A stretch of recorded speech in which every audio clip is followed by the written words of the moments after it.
Speaker గారితో సవినయంగా మనవి చేసేది ఏంటంటే సభ నడుపుతున్న తీరు పట్ల నా తీవ్ర ఆవేదన వ్యక్తం చేస్తా ఉన్నా. ఫస్ట్ క్వశ్చన్లో నేను చెయ్యెత్తితే మీరు సిగ్నేటరీ కాదు, మీకు మైక్ ఇవ్వమన్నారు. థర్డ్ క్వశ్చన్లో సిగ్నేటరీ కానటువంటి వ్యక్తికి మీరేమో ఇప్పుడు మైక్ ఇచ్చారు.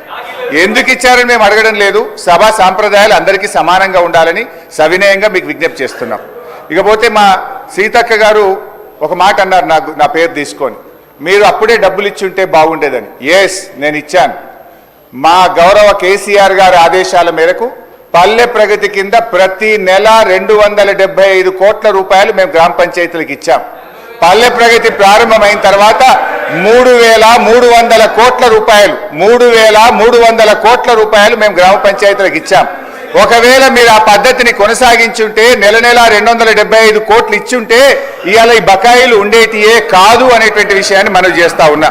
ఇవాళ కాంగ్రెస్ పార్టీ ఈ సర్పంచుల పాలిట, పేద కాంట్రాక్టర్లు, ఎంపీటీసీలు, జెడ్పీటీసీల పాలిట ఈ హస్తం గుర్తు భస్మాసుర హస్తమై కూర్చున్నది.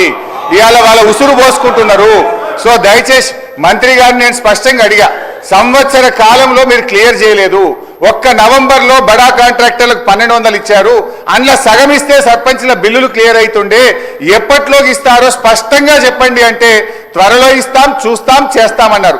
ఏడాది అయినాక కూడా చూస్తాం, చేస్తామనేటువంటి మరి బాధ్యతారహితమైన సమాధానం మంత్రి గారి నుంచి వచ్చినందుకు ఈ సభ నుంచి మా తీవ్ర నిరసన తెలియజేస్తూ వాకౌట్ చేస్తున్నాం.